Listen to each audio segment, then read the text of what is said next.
Pilas, esto es lo más grave que Petro ha intentado hacer desde que se posesionó como presidente, intentar crear su propia KGB al mejor estilo de los comunistas soviéticos. Ojo a estas revelaciones que salieron el día de hoy. Pilas, vamos por partes.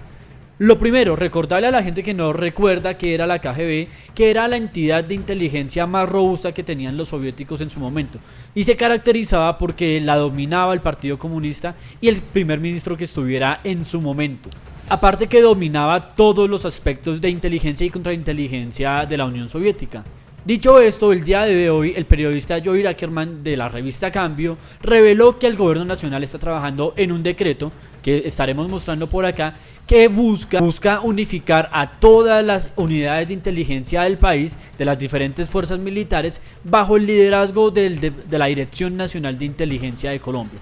Recordemos que Colombia tiene la Dirección Nacional de Inteligencia en reemplazo del extinto DAS, debido a que el DAS cometió pues bastantes crímenes como interceptaciones ilegales, torturas, seguimientos y montajes judiciales.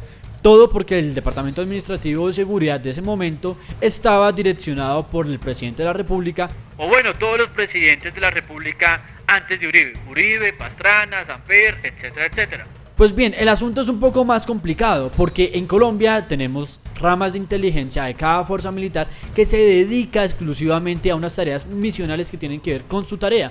La policía hace lo propio para temas de investigación de ciudadanía, de posibles actos terroristas, etc. La Fuerza Aérea con lo propio, los militares con lo propio, etcétera, etcétera.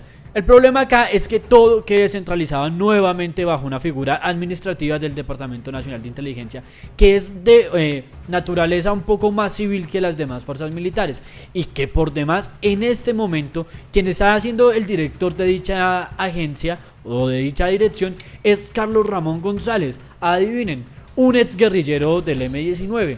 Así que vamos por parte recopilando. Un guerrillero del M-19 que está dirigiendo la Dirección Nacional de Inteligencia ahora mediante un decreto quiere que todas las demás agencias de inteligencia del Estado y de las fuerzas militares le rindan pleitesía y se reporten exclusivamente con él para que solamente el presidente pueda tener la información de inteligencia y contrainteligencia de todo el Estado.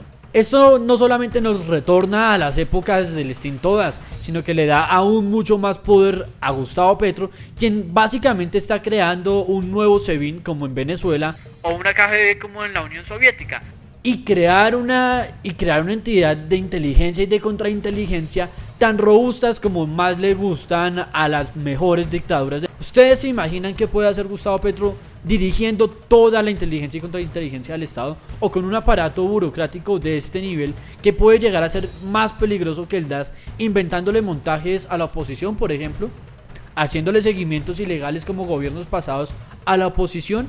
Ahora bien, técnicamente varios expertos en la materia están en desacuerdo, no solamente porque concentraría todo el poder en el señor presidente de la República, sino porque también cada entidad tiene su propia misión, como ya lo nombramos anteriormente, e interrumpiría con el flujo normal de la inteligencia y contrainteligencia que tanto bien le está haciendo al país en este momento. Y esto cada vez se pone más grave. No solamente Carlos Ramón Zapata, ex guerrillero del M-19, compañero de Gustavo Petro, sino también un personaje que ha sido bastante cuestionable por la cantidad de contratos, como lo anunciamos en uno de nuestros videos anteriores, por más de 23.000 millones de pesos a través de su esposa y de su hermana y de dos fundaciones que ellas tienen, que contrataron gran parte de la alimentación en el gobierno de Claudia López como alcaldesa. Esta es la clase de personas que vamos a tener con todo el poder del Estado en materia de inteligencia y contrainteligencia. Nada bueno puede salir de ahí. Y todos sabemos que los guerrilleros que están en la Casa de Nariño no van a querer utilizar esta información para fines muy nobles.